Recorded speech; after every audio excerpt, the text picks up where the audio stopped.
Milton की poem, sorry Wordsworth की poem to Milton, या फिर जिसे हम लंदन 1802 के नाम से भी जानते हैं, उसकी मैंने टेक्स्ट आपको इससे पहले वाली वीडियो में करा दिया, मतलब लाइन टू लाइन पढ़ाई है, बिल्कुल एक एक चीज। आप उस वीडियो को देख सकते हो। अब उससे रिलेटेड क्वेश्चंस होते हैं। भाई बच्चे ये सोचते हैं कि आने तो में क्वेश्चन ही है, लेकिन ऐसी बात नहीं है। कभी कभी जो लाइंस होती है ना, उनसे भी पूछ लिया जाता है। एक तो यही क्वेश्चन बहुत ज्यादा होता है कि ये लाइन किसने बोली। अगर पोयम पढ़ी हुई होती है तो इजीली बता देते हैं। या फिर इस लाइन में कोई दाए करके या कोई वर्ड आ जाता है कि भाई ये किसके लिए आया है, इसका क्या मीन है। कभी कभी फिलअप आ जाते हैं, तो कई तरीके से क्वेश्चन घूम के आ जाते हैं। हालांकि जो उनमें मीन कुछ पूछा जाता है वो हम क्वेश्चंस में भी डाल देते हैं, जैसे अब मैंने आपके क्वेश्चन में भी है। लेकिन फिर भी पोयम पढ़ने के बाद में बहुत कॉन्फिडेंस आता है, पता रहता है कि अच्छा ये पोयम है, इसके अंदर ये चीजें हैं। तो अब इसके क्वेश्चन कर लेते हैं। देखो 465 नंबर क्वेश्चन है, 465 नंबर। इसका मतलब 464 क्वेश्चन मैं ऑलरेडी करा चुका हूँ आपके वर्ड्सवर्थ से। वर्ड्सवर्थ पर लगभग 1200 के करीब क्वेश्चन मैं आपको कराऊंगा टोटल। और 1200 में अब हम 500 के आसपास है, मतलब 465 क्वेश्चन हो चुके हैं। 700-800 क्वेश्चन और भी होंगे इसके भी। और इसमें अब पोएम्स के ऊपर क्वेश्चन है, उसकी बायोग्राफी के ऊपर क्वेश्चन, या उन पोएम के ऊपर तो मैं ऑलरेडी पढ़ा चुका हूँ जो मुझे लाइन टू लाइन नहीं पढ़ानी थी पोएम। अब ये पोएम वे चलेंगी वर्ड्सवर्थ की, आगे वो चीजें आएंगी जो मुझे लाइन टू लाइन पढ़ानी है आपको। तो ये पोएम लाइन टू लाइन पढ़ानी है, तो छोटी छोटी पोएम है।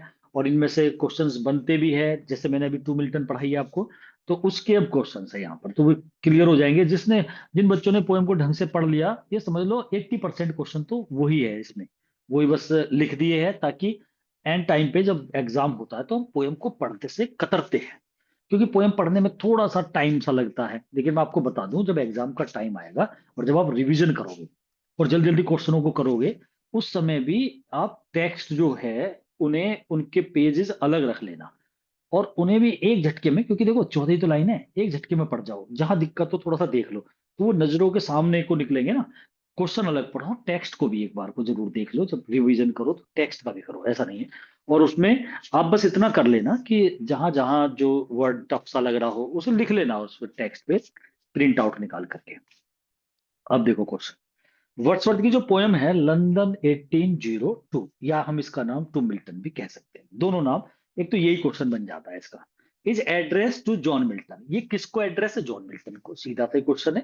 भाई सभी को ही पता है, जब नाम पता लग जाएगा तो आप इजीली से कर ही लोगे। It is a Miltonic sonnet of 14 lines, ये मिल्टनिक सोनेट है 14 लाइन्स का। तो सोनेट तो 14 लाइन्स का होता ही है। मिल्टनिक सोनेट है, ये भी आपको इजीली पता लग जाएगा, क्योंकि एक तो वर्ड्सवर्थ लिखता था ज्यादातर मिल्टनिक सोनेट, और इसने खैर शेक्सपियर सोनेट भी लिखे हैं। लेकिन टू मिल्टन लिखा है, तो जब मिल्टन को एड्रेस कर रहा है तो कम से कम यहाँ तो उसके शर्म से ही लिखेगा to Miltonic sonnet. There are two stanzas, ये सबको पता होता है। मिल्टनिक सोनेट में दो ही स्टेंजे होते हैं, इसलिए इसमें दो है, एक ऑक्टेव है और एक सेस्टेट है। दिस सोनेट वाज कंपोज्ड इन 1802, सबके क्वेश्चन इसी के अंदर छिपे हुए हैं, आंसर। तो 1802 तो जब उसका नाम ही है, तो 1802 में ही हुआ था। लेकिन पब्लिश की जो ईयर है, इसने वर्ड्सवर्थ ने भी अपनी बहुत सारी पोयम इसी वॉल्यूम में निकाली थी। और इसका पोइटिक वॉल्यूम है पोयम्स इन टू वॉल्यूम्स। ये इसका बहुत ही इंपॉर्टेंट वॉल्यूम है। कई सारी पोयम इससे पहले मैंने आपको लिखवा चुका हूँ, कई जो पोयम के क्वेश्चंस है, कि भाई इसी वॉल्यूम में इसने बहुत सारी पोयम को पब्लिश करा था 1807 में, 1807। ये पोयम एक ट्रिब्यूट है मिल्टन के लिए। सब इजी क्वेश्चन है, बस यूं ही लिख पाए हुए कि भाई ऐसा ना आ जाए तो कभी आप ना कर पाओ। लेकिन जब पोयम आप पढ़ लोगे तो बताओ, इनमें से भी एक भी क्वेश्चन ऐसा नहीं है। केवल एक क्वेश्चन ऐसा है, देखो मैं सारे क्वेश्चन देख लो यहाँ तक, एक भी क्वेश्चन याद करने के लिए नहीं है। जिसने पोयम पढ़ ली क्लियर है। वर्ड्सवर्थ ने पोयम जो है, लंदन 1802 नाम है उसका, एड्रेस है जॉन मिल्टन को, बताओ इसमें क्या याद करना है? सीधा क्वेश्चन है। सोनेट है, ये 14 लाइन का होता ही है। ऑक्टेव सेस्टेट हो गया। और 18, बस यही क्वेश्चन एक याद करने वाला है कि ये पब्लिश हुई थी 1807 में और कौन से वॉल्यूम में। बस ये क्वेश्चन आया अभी तक। अब इसे देख लो, this poem is a tribute to Milton, बताओ ये कोई याद करने वाला है? द सब टाइटल इसका जो है टू मिल्टन है, ये भी सीधा ही क्वेश्चन है। According to Wordsworth the condition of London has become worst, condition जो लंदन की है वो सबसे बुरी हो चुकी है in the lack of Milton. ये बोल रहा है कि मिल्टन की कमी में, मिल्टन के ना होने की वजह से जो स्थिति है लंदन की, वो बहुत बुरी हो चुकी है, बदतर हो चुकी है। अब बताओ, ये उसमें ही है पोयम में सारी बात। भाई यही थीम है, मेन चीज, कि भाई स्थिति जो है वो बिल्कुल बुरी हो चुकी है। स्टार्टिंग से यही बता रहा है पोयम। जब जिस बच्चों ने पोयम को ढंग से पढ़ लिया होगा तो इस क्वेश्चन की भी कोई जरूरत नहीं है। अब मैं आज आपको यही दिखाऊंगा कि कितने क्वेश्चन निकल के आए। अभी तक एक क्वेश्चन निकल के आया है कि जिसने पोयम को ढंग से पढ़ा हो उसके बाद अभी तक एक क्वेश्चन ऐसा आया है जो अलग से करना पड़ेगा। अब आगे देखो, ये लाइन ही है ये तो, thy soul was like a star, तुम्हारी जो आत्मा थी ना पोल स्टार की तरह थी, और अब तो वो अलग निवास करती है। अब तुम हमारे भीड़ में कॉमन पर्सन के, जो आजकल के बुरे व्यक्ति है, इससे तुम दूर निवास कर रहे हो। यहां पर पूछ ले आपसे कि स्टार किसके लिए यूज हुआ, तो पोल स्टार के लिए हुआ है, वो तो मैं बताता ही जा रहा हूँ। पोल स्टार का मतलब क्या होता है, जो व्यक्ति को लीड करता है, रास्ता दिखाता है, पथ प्रदर्शित करता है। तो अब ये वाली बात भी बताइए, इस क्वेश्चन तो ये सीधा सीधा सा है, अगर ना भी पढ़ा हो तो भी क्लियर हो जाएगा पोयम पढ़ने से। वर्ड्सवर्थ कंपैरिजन करता है मिल्टन का पोल स्टार से। मैंने तो बताया था कि thy soul was like a star, simile बना दिया उसने, तो कंपैरिजन तो कर ही रहा है, पोल स्टार से है, स्टार का मतलब वहां पोल स्टार है, ये सब चीजें। कोई अभी तक एक ही क्वेश्चन आया है बस, वी आर सेल्फिश मैन, और ये भी लाइन है, हम अब सेल्फिश है, अरे हमें उठा दो ऊपर को और दोबारा हमारे पास आ जाओ, हमें मैनर्स, वर्च्यू, फ्रीडम, पावर सब दे दो। अब ये तो सीधी लाइन ही आ गई। इसमें क्या है कि पूछ लेते हैं ये कहाँ पे है, मतलब लाइन जो है वो कौन सी पोयम से ली गई है। और या ये पूछ लिया जाता है कि यहाँ पर जो वी आया है ये किसके लिए आया है। और अगर मिल्टन के लिए कुछ वो नहीं दे रखा, एंड गिव अस मैनर्स, ये रिटर्न टू अस, हमारे पास आ जाओ, तो ये किसके लिए बोली जा रही है, अगर ऐसा हो तो मिल्टन के लिए है। लेकिन वी किसके लिए आया, हम से मतलब जो इंग्लैंड के पर्सन है, इंक्लूडिंग वर्ड्सवर्थ। वर्ड्सवर्थ अपने को लगाएगा जब भी तो हम बनेंगे, तो वो पूरे इंग्लैंड के व्यक्ति को कह रहा है कि भाई हम बिल्कुल अब बेकार हो चुके, तुम आकर के हमें सपोर्ट कर दो। ये भी क्वेश्चन कोई मतलब एक ही क्वेश्चन आया अभी तक। वर्ड्सवर्थ ने जो यूज करा है वर्ड एल्टर, वो प्रीस्ट के लिए करा है, सोर्ड सोल्जर के लिए करा है, पेन ऑथर्स के लिए करा है, फायर साइड जो करा है वो कॉमन पर्सन के लिए करा है, ये भी बता चुका हूं आपको। तो इसका मतलब अभी तक एक ही क्वेश्चन है ऐसा जो अलग से याद करने वाला है, सब उस पे से ही है। इस पोएम में वर्ड्सवर्थ चाहता है दिखाना true picture of English society की, उसने ट्रू पिक्चर दिखाई है कि आज इंग्लिश सोसाइटी मतलब इंग्लैंड के व्यक्ति कैसे हो चुके हैं। इन्होंने अपनी जो डाउरी थी, जो इनकी अंतरात्मा थी, सब मर चुकी है। अब ये कैसे हो चुके हैं, सेल्फिश हो चुके हैं, या स्टेगनेंट वाटर का जो फैन है मतलब झाग की तरह हो चुके हैं। तो ये भी बात बता चुका है, ये भी क्वेश्चन याद करने वाला नहीं है। तो ये मग जिसने ढंग से पढ़ी होगी तो ये भी क्लियर है। वर्ड्सवर्थ के अनुसार England was once a great place of happiness. England जो था एक बार ग्रेट प्लेस ऑफ हैप्पीनेस था, मतलब खुशियों का एक प्लेस था, स्थान था। इंग्लैंड कभी बताता है कि भाई कभी खुशियां थी, religion, cavalry, art and literature, ये सारी चीज, ये ग्रेट प्लेस था। खुशियां थी, धर्म था, सूरवीरता होती है कैवलरी का, और आर्ट था मतलब कला थी, और लिटरेचर था। But at the present moment those virtues have been lost, लेकिन अब वे गुण, वे चीजें खत्म हो चुकी। ये बात भी आई है। बस पहले क्या था, लिटरेचर से मतलब वही जो पेन वर्ड दिया था, और स्वॉर्ड तलवार दी है, और यहाँ पे रिलीजन कर दिया ना। भाई जो आपका प्रीस्ट वाला था अरे वो ओवन जो था मतलब एल्टर, सॉरी, वेदी, तो एल्टर जो था वो रिलीजन के लिए आ गया। और कैवलरी जो थी ये घुड़सवारी मतलब सूरवीर, स्वॉर्ड तलवार के लिए आ गई। आर्ट कला हो गई, आर्ट एंड लिटरेचर ये पेन के लिए आ गया। तो ये सारी चीजें एट प्रेजेंट टाइम सबकी वर्च्यू लॉस्ट हो चुकी है। तो ये भी बात बता चुके हैं, ये सारी चीजें अब खत्म हो, अब वो धर्म, वे पृष्ठ नहीं रहे, वो वीरता नहीं रही मतलब वो तलवार, वो कला और लिटरेचर मतलब वो पेन नहीं रहा। इन सब जो है ना प्रेजेंट मोमेंट पे इनकी virtues have been lost, forfeited हो चुकी है, खत्म हो गई, जब्त हो गई। तो सारी चीजें खत्म हो गई, ये लाइन तो उसी में नहीं थी, इस क्वेश्चन को भी नहीं। अगर देखा जाए तो जिसने पोएम को बढ़िया तरीके से पढ़ा है उसे इस क्वेश्चन की भी जरूरत नहीं। एक ही क्वेश्चन चला है अभी तक 1807 में, और ये पोएम्स इन 2 वॉल्यूम्स में पब्लिश हुई है। केवल ये क्वेश्चन ऐसा आया है अभी तक जो पोएम पढ़ने के बाद आपको ना पता लगे, बाकी अभी तक कोई क्वेश्चन नहीं आया। आगे देख लेते हैं। ये पेट्रार्कन सोनेट है, राइम स्कीम इसकी अब्बा अब्बा सी डी डी सी है, ये तो मैंने बताई रखी है। राइम स्कीम पहली वाली पूछते भी है। Figure of speech apostrophe is used through out the poem, जब पोएम पढ़ रहे हैं अलग ही दिखाई दे रहा है कि मिल्टन को याद करके एक्सक्लेमेशन मार्क लगा लगा के पोएम को बनाया जा रहा है। तो एपोस्ट्रोफी है use through out this poem, पूरी पोएम में। बिकॉज क्योंकि मिल्टन हैज डाइड, वो मर चुका है, और वर्ड्सवर्थ उसे एड्रेस कर रहा है जैसे लिविंग सोल की तरह जीवांत हो वो, इस पोएम के अंदर जीती हुई आत्मा दिखा रहा है उसे।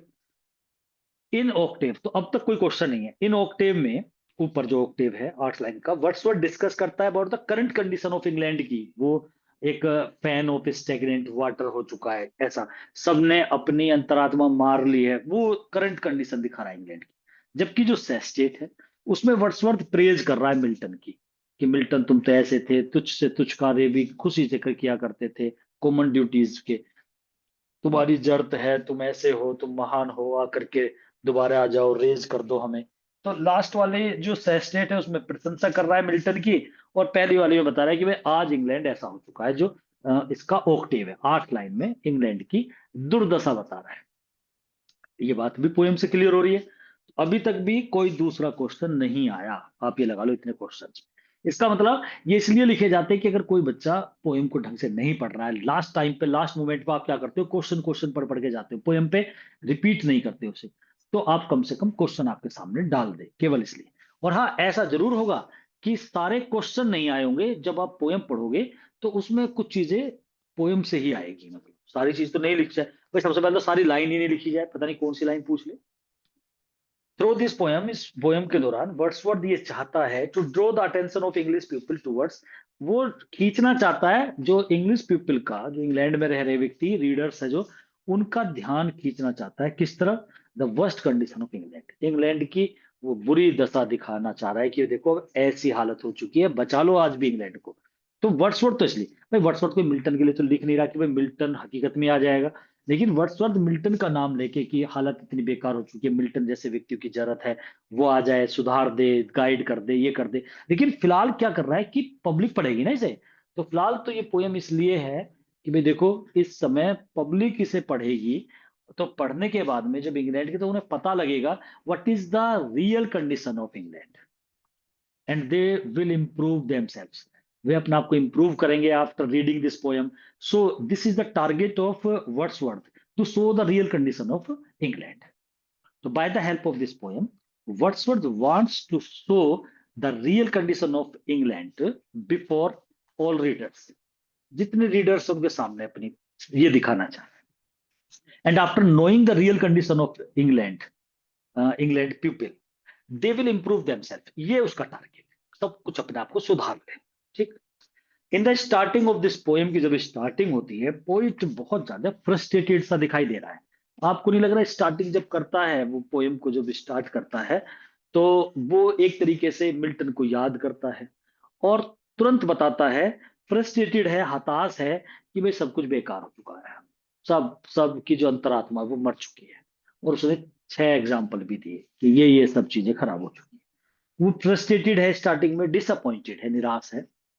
But in the last of this poem, poet is hopeful, last में थोड़ा सा आशा दिखा रहा है, ऑप्टिमिज्म दिखा रहा है कि भाई काश तुम आ जाओ, तुम तो ऐसे थे, चेयरफुलनेस, और हमें रेज अप कर दो, उठा दो, ये कर दो। तो लास्ट में थोड़ा सा उम्मीद की किरण जगा रहा है, तो ऐसे, हालांकि वो उम्मीद तो पूरी होगी नहीं किसी भी तरीके से, भाई मिल्टन थोड़ी आ जाएगा ऐसे में, लेकिन वर्ड्सवर्थ इस तरीके से पोएम को उसने बनाया है। तो शुरू में फ्रस्ट्रेटेड है, फिर ऐसा है। तो देखो अभी तक भी एक ही क्वेश्चन आया है अगर देखा जाए तो, और क्वेश्चन नाम के कितने ही आगे। लेकिन अब आप कहने लगे भाई इतने क्वेश्चन याद करने पड़ेंगे, कुछ नहीं याद करना पड़ रहा है आपको, सब बेकार की बात है। आप इस पोएम को ढंग से पढ़ के चले जाओ, खत्म।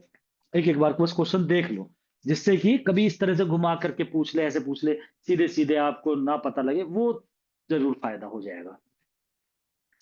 The tone of hope, hope वाली जो टोन है वो देखी जा सकती है इस लाइन में, देखो आप, ओ रेज अस, लास्ट में जब बोलता है ना, अरे हमें आकर के आप ऊपर को उठा दो। ये ऊपर उठाना ये नहीं है कि हम लेटे पड़े हैं, खाट पे पड़े, तुम ऊपर को उठा दो आगे, ऐसे नहीं। हम बिल्कुल लेटे पड़ना से मतलब, ऊपर को उठाने से मतलब ये कि हम अपने रास्तों से अनभिज्ञ है, अज्ञान है, हम नहीं जान पा रहे हैं, इग्नोर है अपनी ड्यूटीज के प्रति, हम कर्तव्य के पर चल नहीं पा रहे हैं, तो आके हमें ऊपर को उठा दो, और रिटर्न टू अस अगेन, हमारे पास दोबारा आप लौट आओ, हमें ऊपर को उठा दो, इसका मतलब हमें रास्ता दिखा दो। सब हमें से मतलब यहाँ पे पब्लिक से है, इंग्लैंड की जनता से है, कि सब बेकार हो चुके हैं।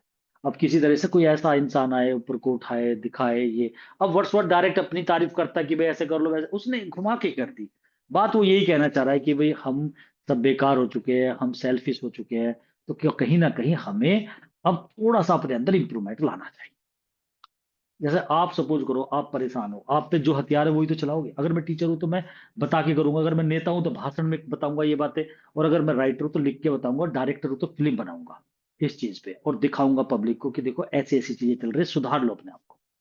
तो वो ये है वर्ड्सवर्थ, यहाँ परेशान है। वो बताना चाह रहा है, पब्लिक में लाना चाह रहा है इस बात को कि देखो चारों तरफ बहुत बुरा हो रहा। और ये इम्पैक्ट जो आया है ना, बहुत परेशान हो गया था फ्रेंच रेवोल्यूशन, फ्रांस की क्रांति हुई, और पब्लिक में जो देखा ना किस तरीके से पब्लिक परेशान है, और सब अपने अपने स्वार्थ में लगे हुए हैं, तो वो चीज देख करके बहुत ज्यादा दुखी है वर्ड्सवर्थ, तब इस पोएम को लिखता है। वैसे तो ये बहुत बड़ा नेचर पोइट है, लेकिन यहाँ नेचर की बात तो नहीं कर रहा है, यहाँ पर तो बात मैसेज दे रहा है।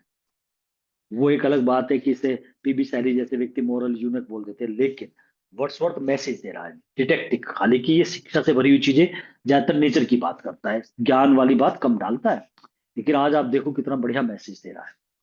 और ये इन चीजों से बहुत ज्यादा दुखी भी है। इसके बाद जो मैं तुम्हें पोएम पढ़ाऊंगा, the world is too much with us, वहां भी ऐसे ही है। उसमें भी दिखाएगा कि भाई सब पैसों में लगे हुए हैं, वहां तो चलो प्रकृति की बात करेगा, अब नेचर पे कोई ध्यान नहीं दे रहा। लेकिन इस पोएम में तो नेचर के बारे में कोई बात नहीं कर रहा, यहाँ तो ह्यूमनिज्म के ऊपर लिख दिया इस पोएम को। ऐसी पोएम बहुत कम बनाता है वर्ड्सवर्थ। वर्ड्सवर्थ नेचर के ऊपर ज्यादातर पोएम बनाता है, चाहे वो डेफोडिल्स ले लो, 3 years C Guru in sun and सावर ले लो, या एजुकेशन ऑफ नेचर है, या फिर आप, अब मैं आपको पढ़ाऊंगा the world is too much with us, उसकी बात करेंगे। नेचर पे टिंटन है भी, और टू इंटीमेशन ऑफ इमोर्टलिटी, सारी पोएम, मोस्टली पोएम्स जो है वो नेचर प्रकृति से जुड़ी बनाता है।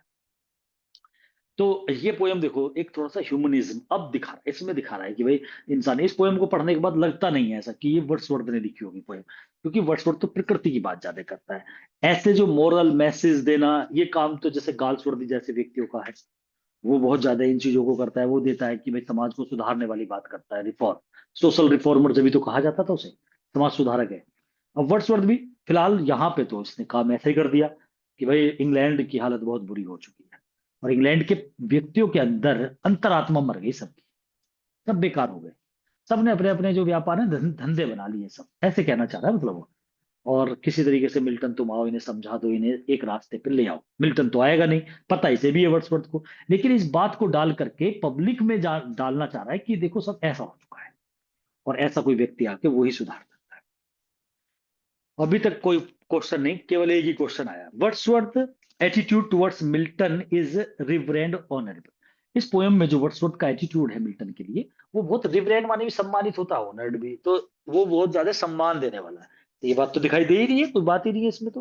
मतलब अगर आपसे पूछ भी लेते चार ऑप्शन में, तो आप यही बताओगे। कोई इंसल्टिंग मैनर में तो कर नहीं रहा है, प्रेज कर रहा है उसकी, उसे एक तरीके से इसने तो हीरो बना दिया इसमें पोएम में। भाई कोई मिल्टन के लिए लिख के, मिल्टन तुम आ जाओ, तुम्हारे जैसे व्यक्ति की जरूरत है, सब कुछ बर्बाद हो गया, ये हो गया, मिल्टन को हीरो बना दिया। उसे एक बहुत ही ज्यादा रेस्पेक्ट दी है इस पोएम के माध्यम से वर्ड्सवर्थ ने। Wordsworth use the poetic device enjambment. अब ये क्वेश्चन आया है, हालांकि ये क्वेश्चन मैं पोएम पढ़ाते पढ़ाते भी बता सकता था आपको, कोई इतना बड़ा अलग से क्वेश्चन नहीं है। एंजेममेंट क्या होता है, जब हम लाइन लाइन खत्म हो जाती है ना, फिर भी उसका मीन दूसरी लाइन पे चला जाता है, वो एंजेममेंट है, मतलब जंप मार लेना एक तरीके से। अब ये एक मतलब एक पोइटिक डिवाइस होती है, जैसे आप फिगर ऑफ स्पीच यूज कर लेते हो ना, ऐसे ही समझ सकते हो आप इसे। तो इसमें एंजमेंट बहुत सारे राइटर करते हैं, मोस्टली ज्यादातर होता ही है।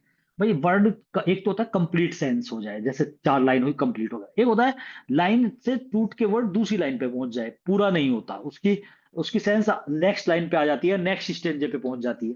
जैसे वर्ड्सवर्थ ने पोइटिक डिवाइस से एंजमेंट यूज करी है इस पोएम के अंदर। It is A literary device है, जिसमें एक लाइन है ऑफ पोइट्री की, जो लाइन होती है ना, कैरीज इट्स आइडिया। लाइन जो होती है ना, वो अपने विचारों को, आइडिया या थोड़े की बात है, ओवर द नेक्स्ट लाइन पे ले जाती है, विदाउट ए ग्रामेटिकल पॉज।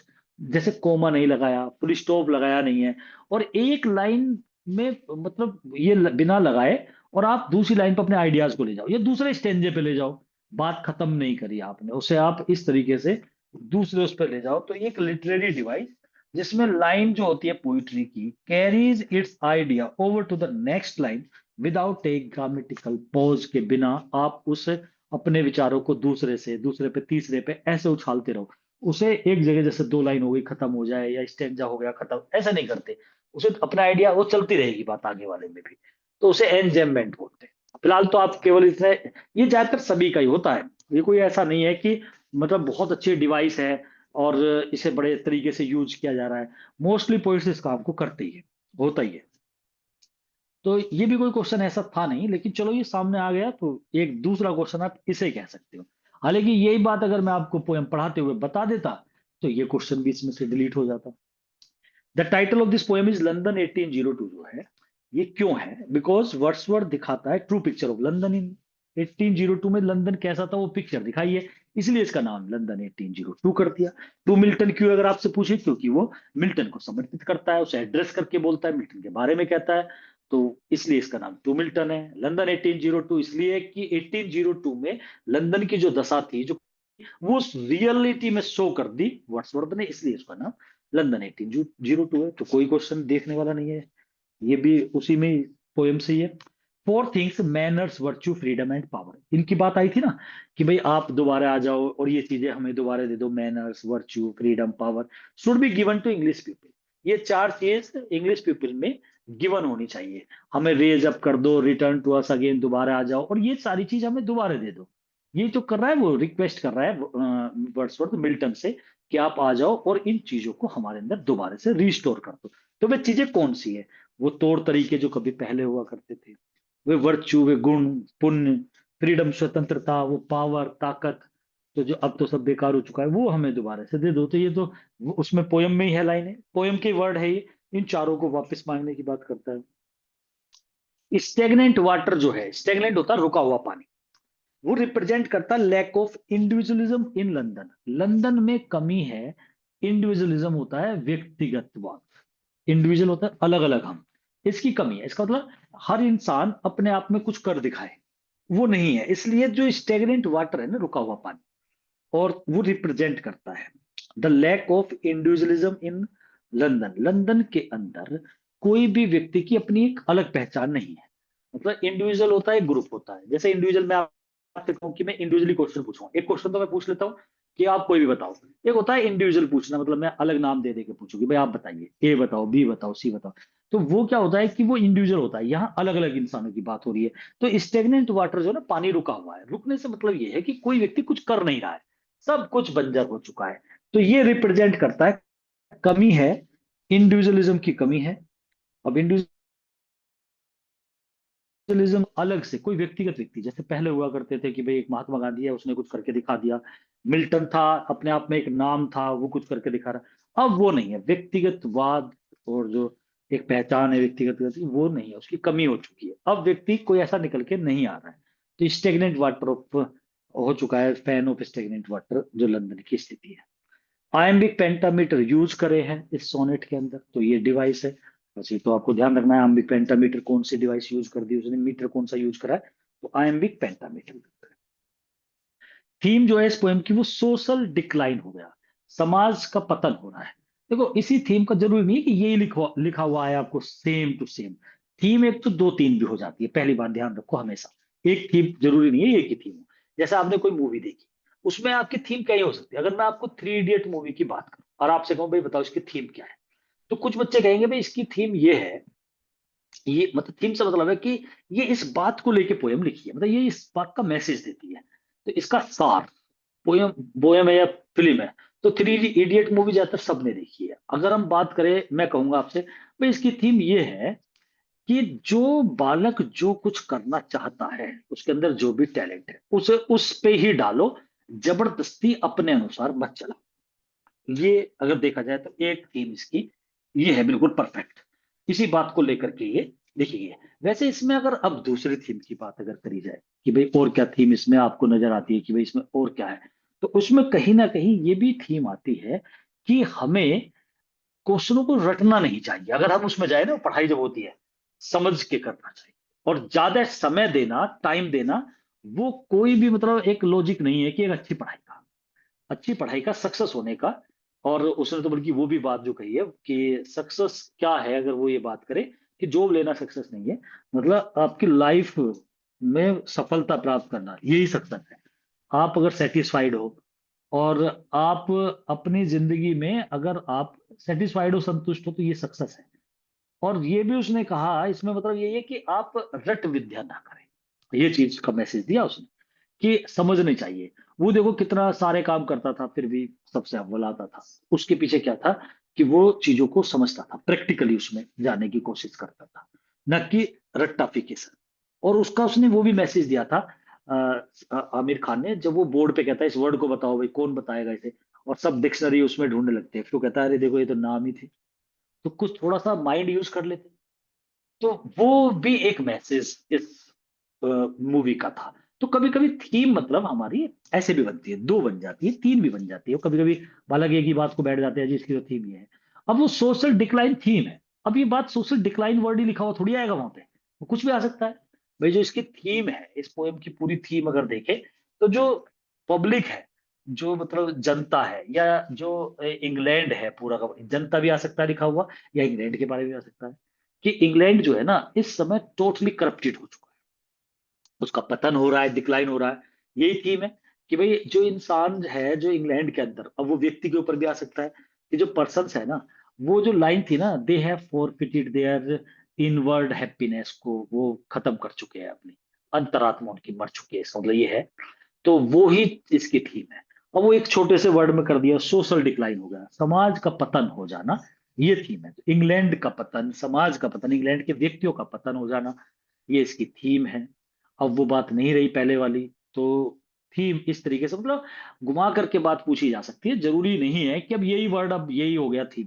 अब आप समझ लेनी चाहिए, कुल मिला के वही बात आ रही है ना आमिर खान की मूवी की, कि समझ के, जिस जो बच्चे समझ से करता है, आपने वाले इस पोएम को ढंग से समझा, इस पोएम को पढ़ाने का मतलब यही तो है कि आप पोएम को समझो, उसके मतलब गहनता से समझो। अब क्वेश्चन आ जाए किसी भी तरीके से आने दो, भाई जो कि तू क्वेश्चन मिलना एक बेकार एग्जामिनर की खासियत है, कि भाई वो ऐसे कैसे उठाए, सीधे फैक्ट वाले क्वेश्चन करे। अब समझ वाले, अंडरस्टैंडिंग वाले क्वेश्चन होते हैं। आपने देखा होगा टेट और सी टेट में यही अंतर होता है, सी टेट वाले क्वेश्चंस को समझ के पे बनाते हैं, और कॉग्निटिव, और जो ये होते हैं टेट वाले, ये फैक्ट बेस बनाते हैं, सीधे फैक्ट पे क्वेश्चन पूछेंगे। बताइए हल्दी घाटी का युद्ध कब हुआ, पानीपत का युद्ध किस किस के बीच हुआ, ये ऐसे क्वेश्चन करेंगे। और वो बनाएंगे कि हल्दी घाटी का युद्ध होने के बाद पब्लिक पे ऐसा हो गया, अब व्यवस्था ऐसी चलने लगी, या आर्थिक हालत में ये सुधार हुआ, ये नहीं हुआ, वो ऐसे बनाएंगे क्वेश्चंस को, जो सी टेट वाले। तो वो समझ पे होता है, और हमें समझ को ही ध्यान में रखना है। फैक्ट वाले क्वेश्चन तो आप करोगे ही करोगे, लेकिन आप किसी पोएम को पढ़ते हो, उसके पढ़ाने का यही एक मकसद होता है कि आप उसमें समझ डालो, पोएम को अपने अंदर उतारो उसे, कि क्यों लिख रहा है ये। और ऐसा समझो कि वर्ड्सवर्थ ने भाई ये चीज लिखी है, पब्लिक पे जा रही है, इसके कोई उद्देश्य भी तो होंगे, ऐसी थोड़ी बस ये लिख के और आपके सिलेबस में डाल दी गई। ये चीजें हमारे जो पर्सनल, आप कह सकते हो मतलब पर्सनैलिटी डेवलपमेंट कह सकते हो, हमारी पर्सनैलिटी को बढ़ाती है ये चीजें। ये पोयम, बैकन की वो लाइन पता होगी ना, पोइट्री विटी बनाती है पर्सन को। जो थीम है इस पोएम की वो सोशल डिक्लाइन है। Through this poem Wordsworth pays homage to Milton को, होमेज श्रद्धांजलि दे रहा है, बाय सेइंग, ये कहते हुए कि ही can save the entire England, कि वो पूरे इंग्लैंड को सेव कर सकता है with his nobility and virtue. Milton की नोबिलिटी, श्रेष्ठता, उसके गुण की से पूरा इंग्लैंड जो है उसे पूरे को सेव किया जा सकता है। मतलब इंग्लैंड को सेव करने से मतलब है वहां के पब्लिक को सुधारा जा सकता है। इंग्लैंड नहीं तो बुरा हो जाएगा, बेकार हो जाएगा, उसे बचाने का यही तरीका है कि मिल्टन आ जाए। तो ये बात है। अब तक भी देखो सारे टोटल उसमें एक ही क्वेश्चन बता रहा हूं मैं आज, अब भी वो पब्लिश कब हुआ है, बस केवल यही क्वेश्चन आया है। उसके बाद वो थोड़ा सा वो पोइटिक डिवाइस एंजमेंट, बस और कुछ नहीं। ये थीम वगैरह ये सब तो आप पोयम जो पढ़ोगे तो वो निकल के अपना आप ही आ जाएगी थीम की किस चीज पे पोयम है। This poem was written when Wordsworth return from France in 1802।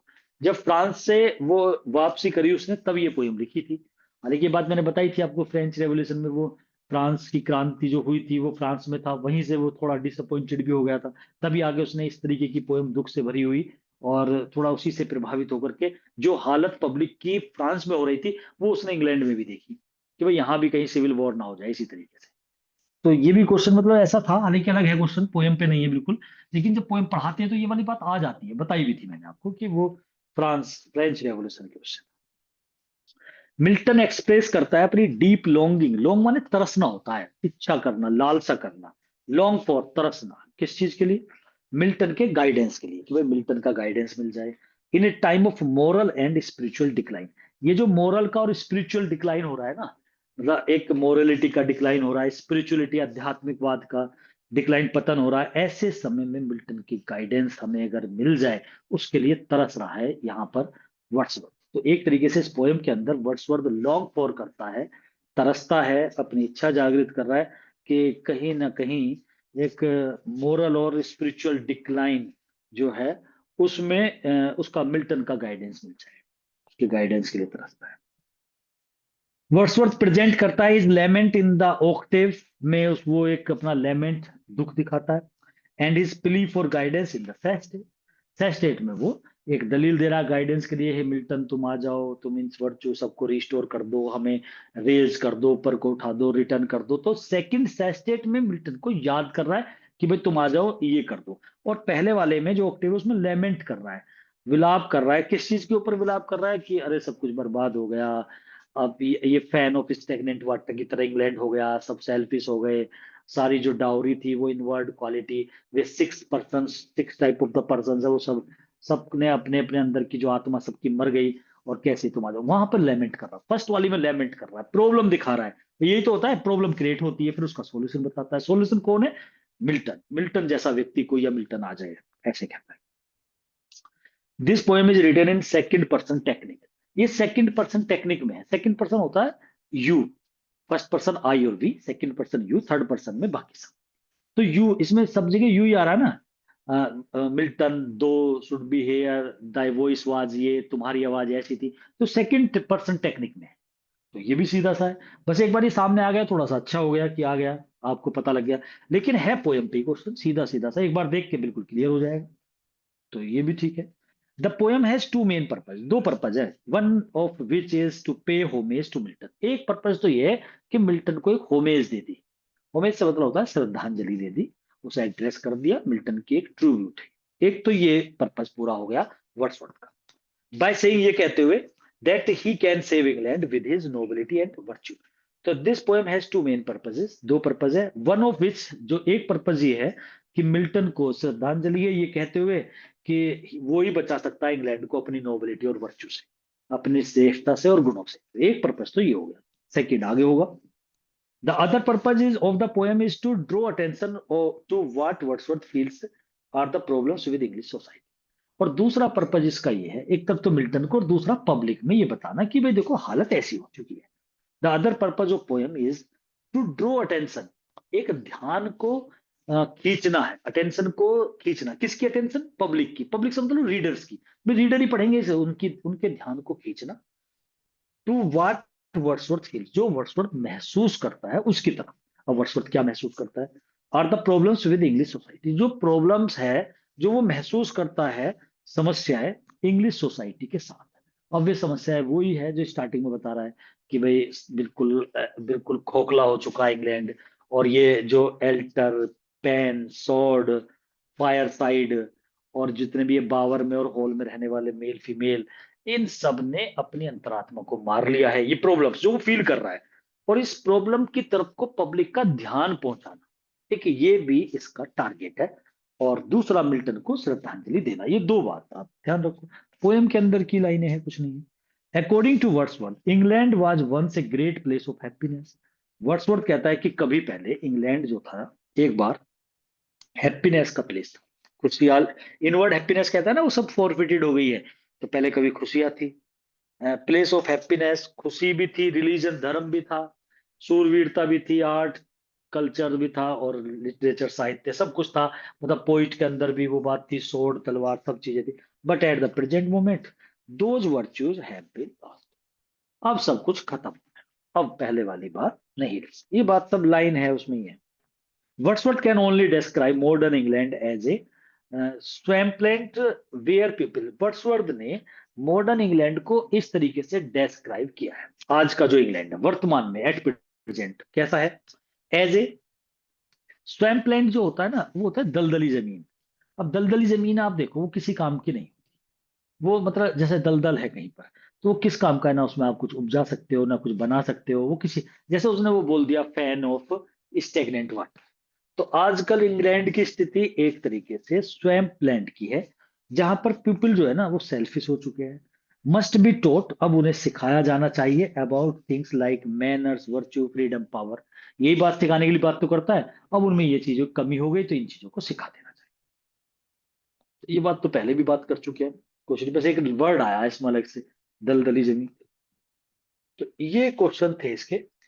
और आप देखो, मेरे अनुसार केवल एक ही क्वेश्चन था इस पूरे में, या वो आप पोइटिक डिवाइस जो आप बोल रहे हैं एंजेमेंट वाला, वो था एक थोड़ा सा, मतलब ये एक या दो क्वेश्चन।